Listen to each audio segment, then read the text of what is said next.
Selamat datang di layanan PT Jasa Konsultan Keuangan Indonesia.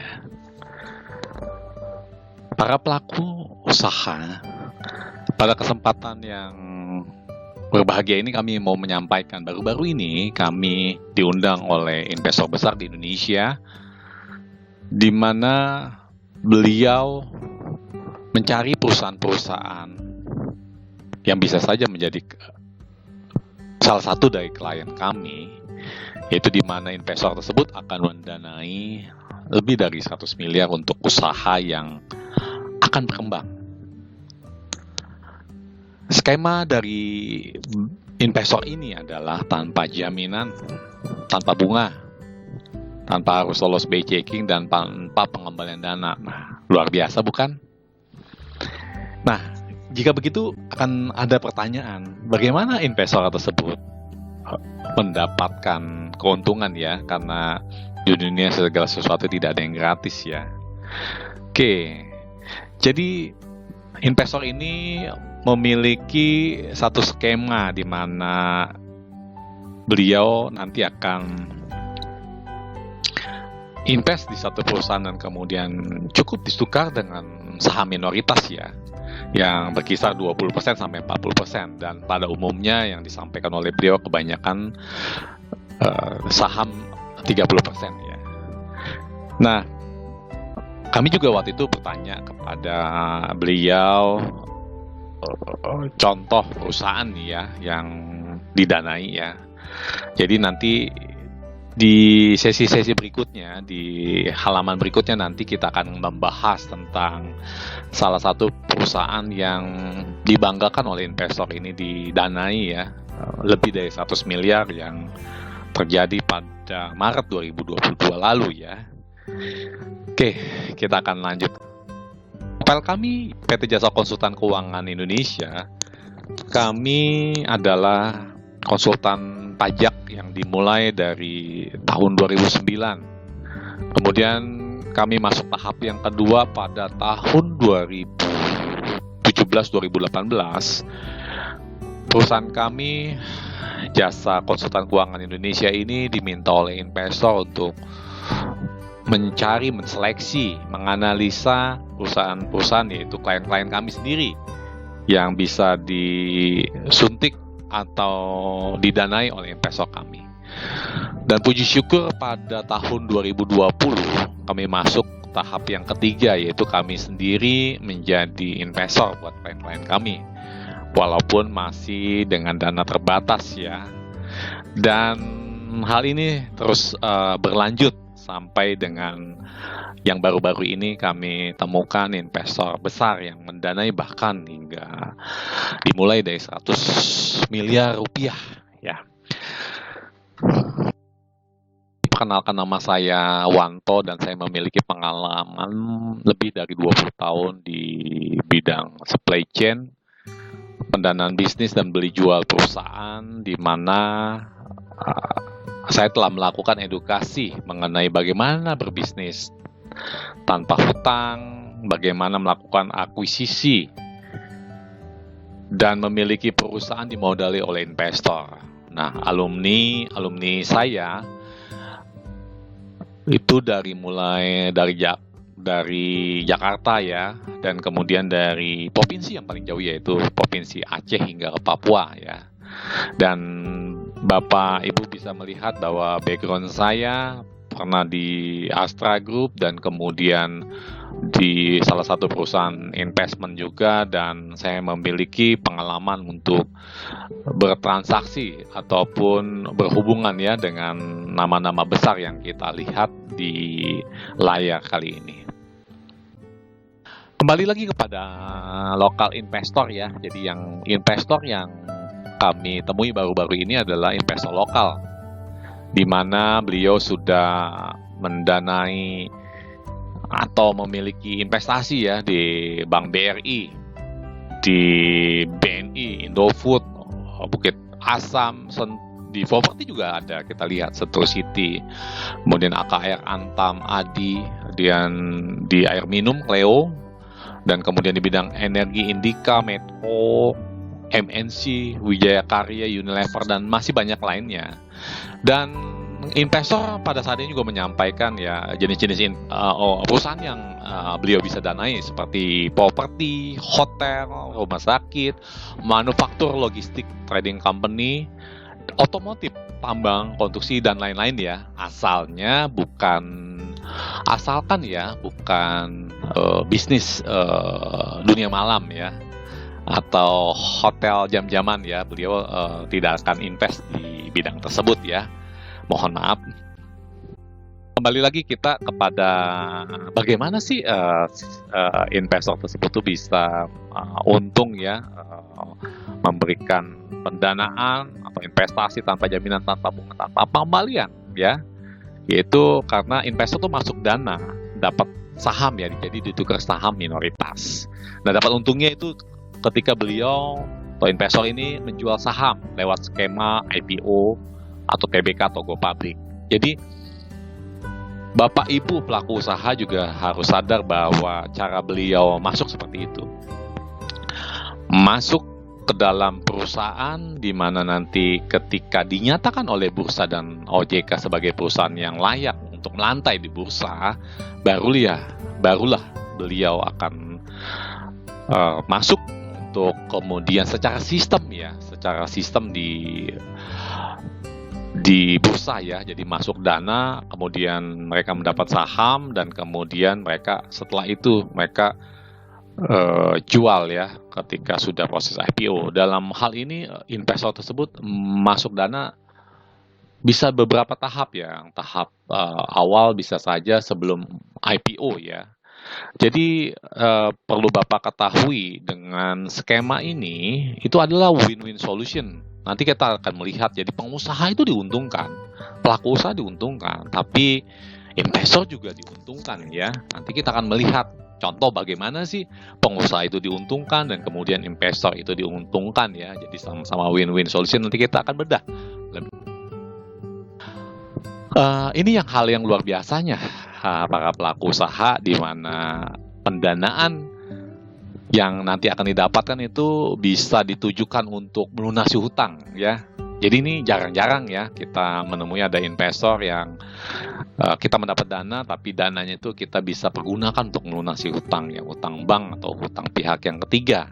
Kemudian bisa juga untuk modal kerja, untuk pembelian bahan baku, pembelian aset ya. Aset ini bisa seperti pembelian mesin, pembelian gudang ya, atau pembelian prasarana lainnya ya, itu bisa dilakukan. Atau juga bisa membuka cabang ya. Jadi misalnya contoh restoran ataupun usaha di minuman ya, yang contoh kafe yang begitu marak dan kemudian mau buka cabang, ini bisa mendapatkan pendanaan lewat skema ini. Atau bahkan ya, yang menarik itu bisa digunakan ya, dana yang nanti didapat itu untuk membeli pabrik ya, membeli pabrik, bisa pabrik supplier, pabrik customer, atau akuisisi project ya. Nanti kita akan bedah juga ya, ada contoh yang mendapatkan pendanaan ini malah untuk membeli pabrik ya, untuk membesarkan, melebarkan usahanya. Nah, ini hal yang luar biasa yang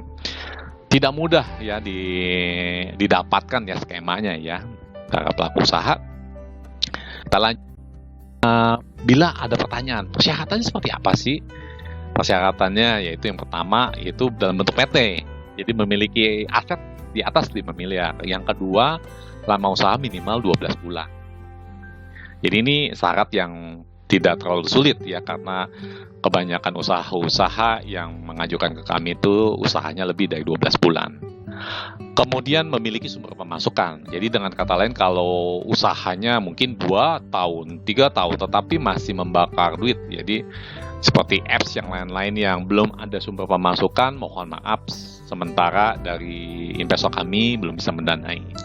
Dan keempat ya, bahkan ada perusahaan yang rugi ya, itu masih ada peluang didanai walaupun prosesnya lebih lama ya. Tapi kami terbuka dan untuk menerima perusahaan-perusahaan yang kami udah berjalan, tapi kami punya prospek yang bagus tetapi masih rugi saat ini. Ya perlu dimaklumi di 3 tahun terakhir ini kita juga mengalami pandemi COVID yang memang beberapa perusahaan tuh suffer atau menderita kerugian, tetapi sebelum-sebelumnya juga mendapatkan keuntungan. Tapi all the way, pada akhirnya para pelaku usaha yang walaupun usahanya mungkin dari awal sampai saat ini ya, katakanlah secara total juga mengalami kerugian, masih bisa untuk mengajukan kepada kami untuk kami analisa dan kemudian nanti diajukan kepada investor untuk didanai. Untuk dokumen awal yang dimana kami akan lihat, kami akan analisa, yaitu kalau para pelaku usaha tertarik untuk didanai, jadi bisa mengajukan dokumen-dokumen awal seperti company profile ya. Dalam hal ini bentuk badannya PT ya. Jadi CV dan UD, PD yang lain-lainnya tuh mesti harus diproses dulu menjadi PT ya. Kemudian yang kedua adalah laporan neraca keuangan 1-3 tahun terakhir. Ya, jadi 1 tahun ini 1 tahun jika memang perusahaannya itu ya katakanlah sudah 13 bulan atau 14 bulan, otomatis laporan neraca keuangan yang diminta adalah laporan neraca keuangan 1 tahun terakhir. Bagaimana kalau misalnya perusahaannya lebih dari 5 tahun? Tetap yang nanti kami akan minta hanya laporan neraca keuangan 1-3 tahun terakhir saja ya. Jadi dalam hal ini 3 tahun terakhir ya. Kemudian yang ketiga itu cash flow projection 5 tahun ke depan, yaitu setelah dana masuk, dengan catatan para pelaku usaha harus memiliki target ya, berapa dana sih yang dibutuhkan. Dan dana yang dibutuhkan, contoh kalau 100 miliar itu katakanlah saat ini mungkin belum dibutuhkan, saat ini perlu hanya 25 atau 30, jadi tidak apa-apa, jadi direncanakan. Jadi katakanlah nanti sudah mendapat dana, katakanlah setiap 6 bulan butuhnya 20 atau 25 miliar. Sehingga dengan kata lain dalam waktu 2 tahun ya, itu dana 100 miliar bisa terserap. Dan para pelaku usaha tidak perlu khawatir bila memang dibutuhkan, nanti kami juga bisa untuk mengirimkan perjanjian NDA ya, non-disclosure agreement. Nah, Bapak Ibu, pada saat ini kami mau menyampaikan ya satu perbandingan ya, perbandingan pendanaan 100 miliar. Katakanlah ya, ini misalnya ada satu perusahaan yang karyawannya termasuk ownernya ada 6 orang, profitnya hanya 200 juta per bulan ya, net profit ya, dan kemudian asetnya di bawah dari 40 miliar, maka bila dilakukan pinjaman ke bank, ya pinjaman ke bank ini dari orang perbankan sendiri yang saya cross-check ya, dimana kalau memang aset di bawah 40 miliar, ya pinjaman dari bank ya berkisar 20M sampai 28 miliar. Dan kemudian biaya di depan ya, untuk mendapatkan pinjaman itu tuh ada biaya di depan, yang biayanya yang terdiri dari administrasi, provisi, biaya survei, biaya appraisal, biaya notaris, biaya asuransi gitu ya, dan lain-lain itu biayanya sekitar 5% lah yang harus dibayar di depan. Dengan kata lain, kalau misalnya mendapatkan pendanaan 100 miliar ya, itu biaya prosesnya itu yang harus dibayar disiapkan oleh pelaku usaha itu 5 miliar ya di depan ya. Ini pun jangan catatan ya Bapak Ibu, dengan kondisi yang aset 40 kurang dari 40 miliar ini, bank bisa memberikan pinjaman di atas asetnya ya. Nah, ini contoh 100 miliar ya, yang itu sangat sulit sekali ya didapatkan ya. Dan kemudian walaupun ya sudah membayar biaya di depan 5%, tapi tetap kan untuk bulanannya pelaku usaha yang sudah mendapatkan pinjaman dari bank. Jadi kalau misalnya dapat dana 100 miliar, udah siapin dulu 5 miliar di depan. Sesudah kemudian mendapatkan pendanaan, itu bulan berikutnya lagi sudah harus bayar bunga. Bunga ya, bayar bunga plus pokok pinjaman, yang sebetulnya skema bank itu ketika kita melakukan pencicilan pertama di bulan pertama lah ya, kita melakukan cicilan, itu lebih banyaknya membayarnya bunga. Katakanlah misalnya pinjamannya 10 tahun ya, maka bisa jadi tahun pertama sampai tahun ke 15 5 katakanlah. Itu misalnya cicilannya, katakanlah cicilan 100 juta. 100 juta sebulan. Maka dari 100 juta itu sebulan bisa jadi 80% atau 80 juta itu buat bayar bunga. 20%-nya hanya untuk bayar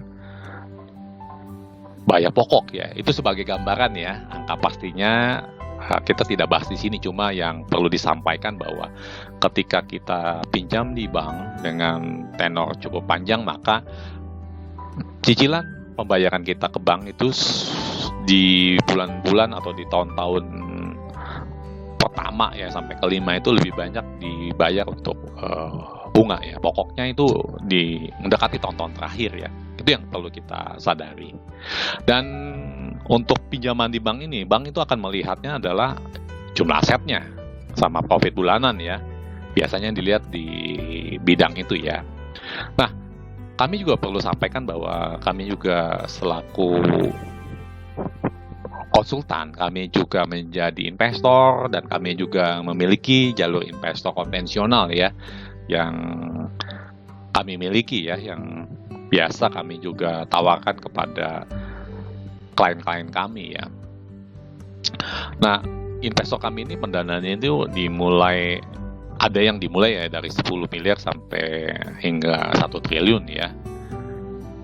Nah, kemudian ada yang skema dari investornya itu tanpa biaya di depan.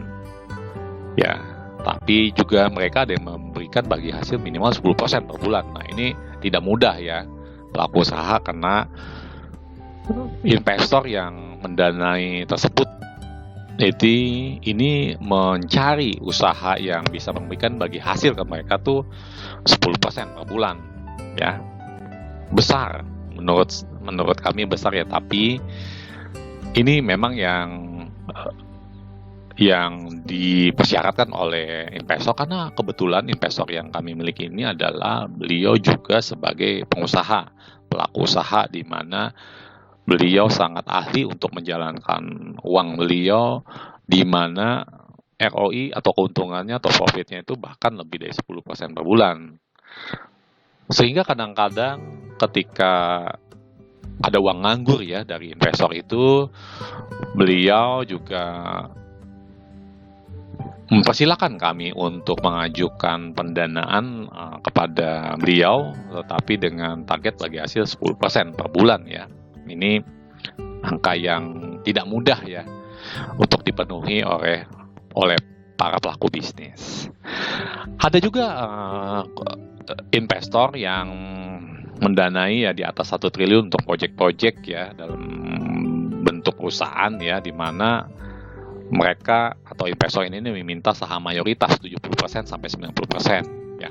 Jadi setahun yang lalu ya, kami juga ada mengajukan satu klien yang memiliki proyek mengubah batu bara low kalori ya. Batu bara low kalori yaitu yang grade-nya yang paling rendah itu diubah dengan teknologi dari Jerman itu menjadi green solar ya, green solar. Nah, ini awalnya proposalnya sekitar 900 miliar, tetapi karena investor kami mensyaratkan minimal yang diajukan kepada mereka adalah 1 triliun sehingga dibuat 2 line sehingga totalnya sekitar 1,8 triliun. Dan proyek itu sudah sampai beberapa kali meeting sehingga meeting antara investor dengan owner dari pengusahanya langsung, tetapi gagal total karena investor memintanya sahamnya 70%, tetapi pelaku usahanya meminta 40%. Ya, investor minta 70-30, 70 investor, pelaku usahanya minta 40-60, jadi dia si pelaku usahanya 40%. Nah, itu gara-gara komposisi saham yang tidak ketemu saja akhirnya menjadi batal ya. Nanti kita mau lihat nih perbedaannya dengan skema investor kita yang terbaru ya. Yang dilihat di investor di sini tuh adalah historis transaksi dan kredibilitas buyer atau pembayar ya. Jadi kembali lagi seperti tadi yang ada, bila para pelaku usaha punya tambang batu bara kemudian mengalami kasus yang sama, di mana batu bara yang low kalori itu sulit dijual, bisa saja nanti kita akan membahasnya lebih lanjut ya, untuk diajukan kepada kami dengan skema yang baru ya, untuk bisa didanai dengan skema yang lebih menarik ya. Nah, ini yang terakhir, yaitu investor kami yang terbaru ya. Jadi investor ini skemanya skema IPO.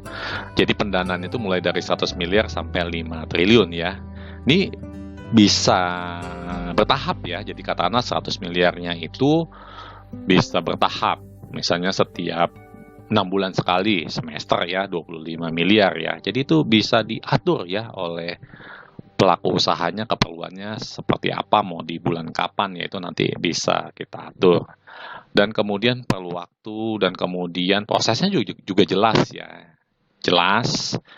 Nah, di sini nanti kita akan membahas bagaimana dengan yang investor skema IPO ini cara cepat meningkatkan kekayaan 10 kali lipat ya. Nanti kita akan mau melihat bagaimana sih caranya, keuntungannya kalau menggunakan investor skema IPO itu tuh para pelaku usaha tuh bisa meningkatkan kekayaan 10 kali lipat. Dan terus terang, banyak orang-orang kaya di dunia seperti Elon Musk yang pada saat ini menjadi orang nomor 1 ya di dunia yang terkaya, yang mengalahkan Bill Gates ya kurang lebih dari 10 tahun, karena beliau menggunakan skema di sini ya, skema investornya, skema IPO atau go internasional ya, bahkan oleh beliau. Kalau kita di sini juga sama, di skema IPO yang di lokal, itu cara cepat untuk meningkatkan kekayaan 10 kali lipat. Nanti kita akan lihat ya, kenapa sih bisa seperti itu ya.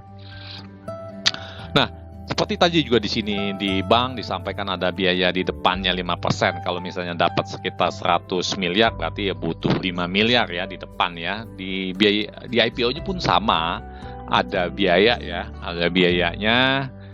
Kalau misalnya pendanaannya 100 miliar itu sekitar 5,3 sampai 7 miliar ya. Jadi ini biaya IPO ini baik butuh dananya 100 miliar, 200 miliar, 500 miliar, bahkan hingga 5 triliun, itu tetap biayanya itu 5,3 sampai 7 miliar. Jadi dengan kata lain, kalau semakin besar dana yang dibutuhkan, maka biaya IPO itu makin lebih rendah daripada biaya untuk mendapatkan pinjaman di bank ya. Cuma ini keuntungannya, kalau dengan biaya IPO ini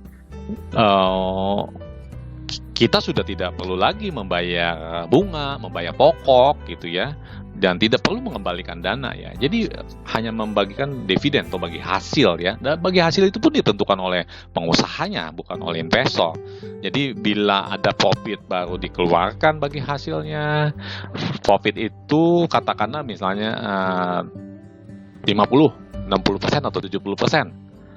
Dari profit baru dibagikan, itu juga diatur oleh pengusahanya ya.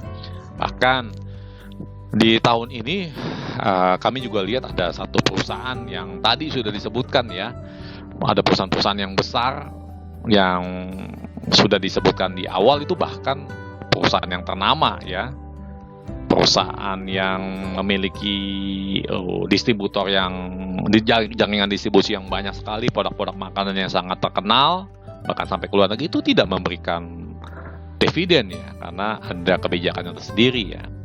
Jadi ini keunggulannya ya kalau menggunakan skema IPO ini, jadi dividen ditentukan oleh pengusaha bukan oleh investor ya. Beda dengan yang di pinjaman di bank, itu wajib kita membayar bunga yang ditentukan. Investor konvensional pun sama ya, ada kewajibannya yang diikat, yang biasanya sih ya menguntungkan dari sisi investor ya. Sedangkan dengan investor skema IPO ini, keuntungannya itu atau bolanya, pengendalinya itu ada di pengusaha. Itu kelebihannya ya dengan skema IPO ini ya.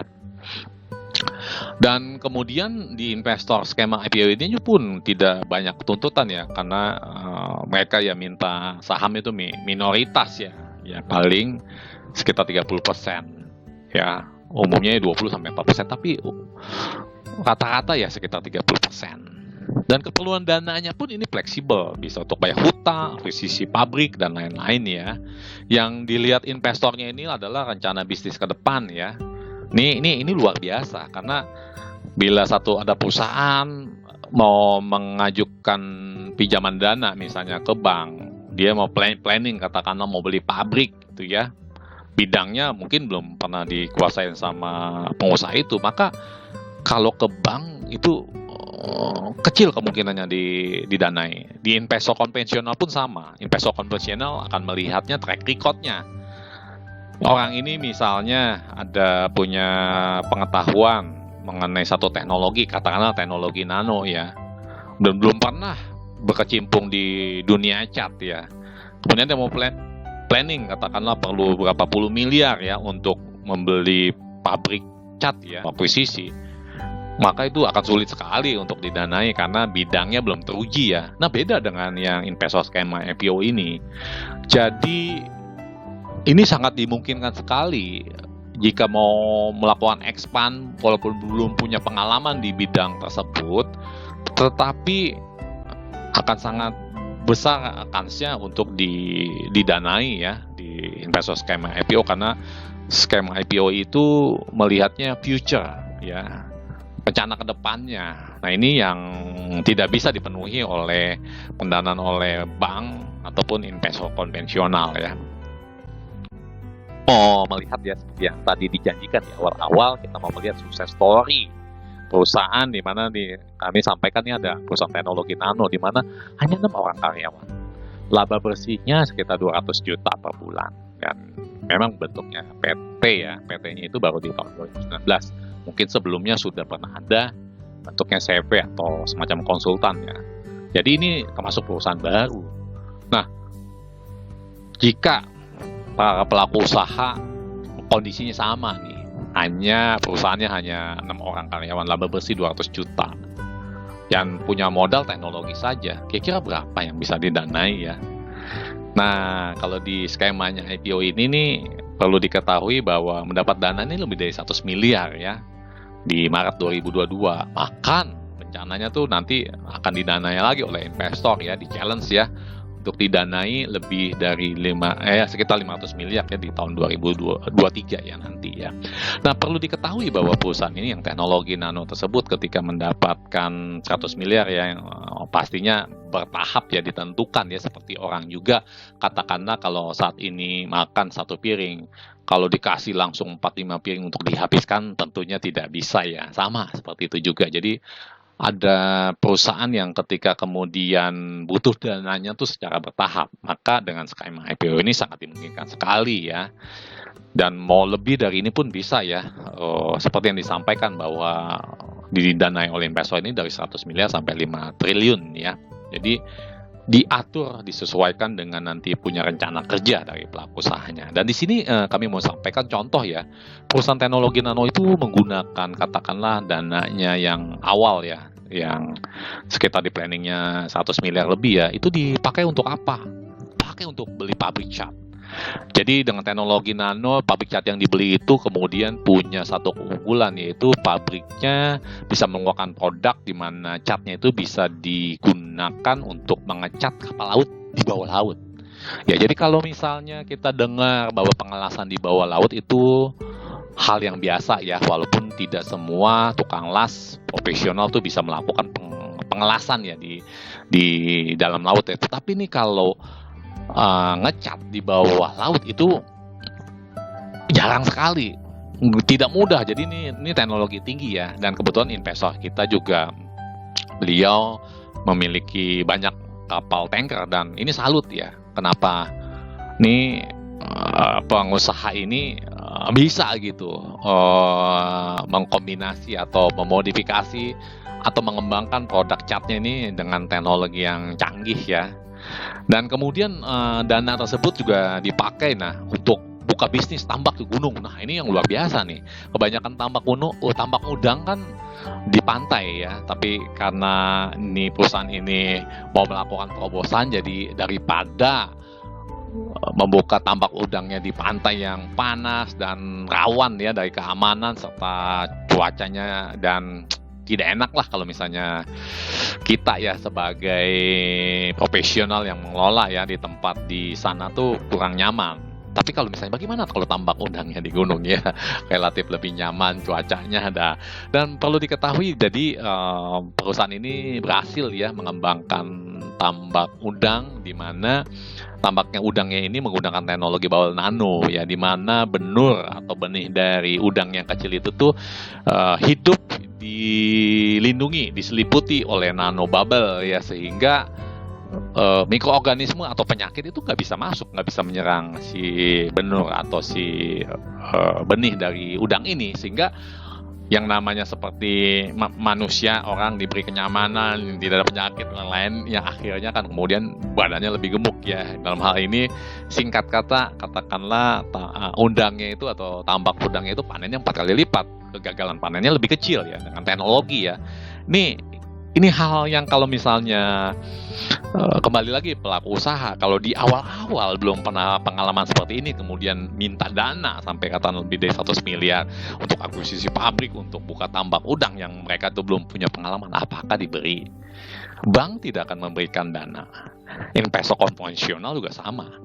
Tapi di investor skema IPO ini dimungkinkan. Ini hal yang luar biasanya yang kita perlu sadari ya, yang perlu kita syukuri ya. Proses IPO-nya itu adalah 8 tahapan proses IPO ya. Jadi ada masing-masing tahapan seperti Bapak Ibu bisa lihat di sini. Kemudian kami memiliki timeline yang 14 minggu ya diharapkan, tetapi targetnya sih kalau bisa paling lambat tuh dalam waktu 6 bulan ya. Kita ada punya rekod 4 bulan tuh bisa ya. Digambarkan mengenai proses itu tuh, nah ini yang bagaimana bisa kekayaan 10 kali lipat ya, di mana awal saham perusahaan di setting tuh Rp10. Kemudian dijual ke investor pada tahap yang ke book runner 6-8 itu tuh dijual 100 perak ya. Jadi ini gimana nih dengan langkah seperti ini nih, strateginya menaikkan kekayaan 10 kali lipat secara cepat ya. Kemudian investor akan investasi pada tahap ke-6 ke-8 dengan membeli saham Rp100. Nanti sewaktu investor itu akan menjual kembali di atas harga belinya ini, investor bisa untung 20-50% dalam waktu kurang dari 1 bulan. Nah contoh nih ya, pada perusahaan teknologi nano yang tadi kita bahas yang dapat ratusan miliar ya, harga sahamnya tuh pada pre-IPO 2-8 Maret 2022 tuh harga sahamnya 100 perak. Nah katakanlah investor beli nih saham pada pre-IPO, jadi suntik dana ya. Suntik dana ini dilakukan secara sistem, jadi investor kita nih bukan melakukan pendanaan seperti bank atau investor yang lainnya, tetapi masuk ke dalam perusahaan tuh secara tersistem lewat bursa. Jadi membeli menyuntik dananya tuh ditukar dengan saham sistematis lewat bursa ya. Katakanlah belinya Rp100 pada tanggal 28 Maret. Nah, waktu pas saham IPO tanggal 10 Maret, sahamnya itu 110 perak, itu udah naik 10% ya. Sampai singkat kata di tanggal 17 Maret tuh harganya 176.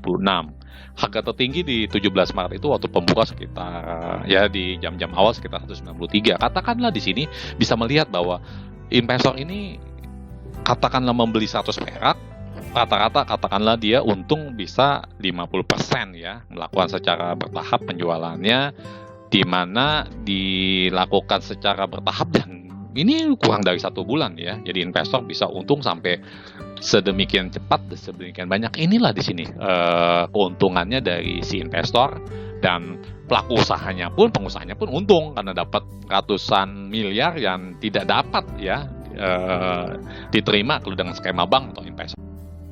Ini berikutnya ada pertanyaan-pertanyaan ya, misalnya pertanyaan prosesnya apa saja sih kalau skema IPO ini, analisa data awal, meeting, MOU, persiapan dokumen lengkap untuk proses pendanaan ya. Kemudian yang kedua, prosesnya berapa lama? Ya ada rekod, ada yang 4 bulan dan target kita adalah 6 bulan ya. Besarnya pendanaan berapa? Ya minimal 100 miliar, maksimal 5. Kemudian berapa biaya proses IPO? 5,3 M sampai 7 miliar ya satu kali. Setelah itu tidak ada pengembalian dana ya, hanya ada pembagian dividen ya. Besarnya biaya IPO ini baik pendanaan 100 miliar sampai bahkan 1 triliun tuh sama ya. Jadi manfaatkannya kesempatan ini untuk mendapatkan pendanaan lebih besar lagi ya. Kemudian bagaimana bila tak ada biaya untuk proses IPO, yaitu pelaku usaha bisa mencari investor pribadi atau sponsor ya, yang ditukar dengan saham perusahaan untuk nanti akan dijual ketika proses IPO ya. Investor juga bisa mendapatkan pendanaan ini setelah proses IPO. Atau juga kalau tidak memiliki biaya untuk proses IPO itu bisa merger atau bergabung dengan perusahaan lain. Contoh ya, developer punya project. Network investornya kan dari kami. Bisa ngajak perusahaan kontraktor tuh untuk bergabung dan bayar biaya IPO ya. Ini salah satu. Bagaimana bila profesional mau punya perusahaan atau bisnis atau akuisisi perusahaan? Contoh kasus nih, profesional bekerja di perusahaan developer, ada proyek di luar mangkak, tapi kantornya tak punya dana cukup. Maka profesional itu bisa mengajukan diri ke perusahaan untuk akuisisi proyek, diangkat menjadi manajer atau pimpinan perusahaan baru tersebut, kemudian bantu perusahaan untuk ajukan pendanaan lewat kami.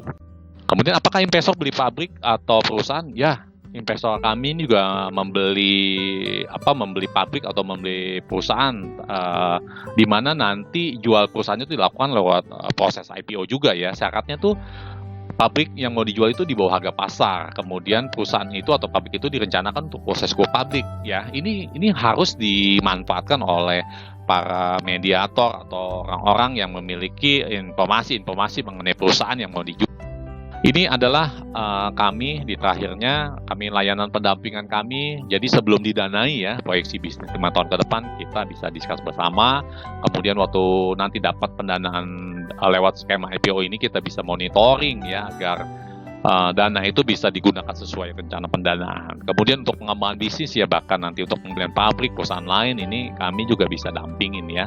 Kami berafiliasi dengan penasihat IPO, penjamin emisi dengan pembeli saham siaga. So, para pelaku usaha yang kemudian tertarik dengan keunggulan-keunggulan dari yang kami telah sampaikan ini bisa kirimkan dokumennya awalnya pada kami, yaitu company profile dalam bentuk PT, kemudian laporan neraca keuangan 1-3 tahun terakhir, dan cash flow projection 5 tahun ke depan sesuai target keperluan dana ya. Bisa dikirimnya ke email jkkindonesia@gmail.com, dan bisa juga nanti kontak-kontak ke kita lewat Instagram kita di JKK Indonesia. Oke, terima kasih, sampai berjumpa di kesuksesan kita. Terima kasih, sampai ketemu.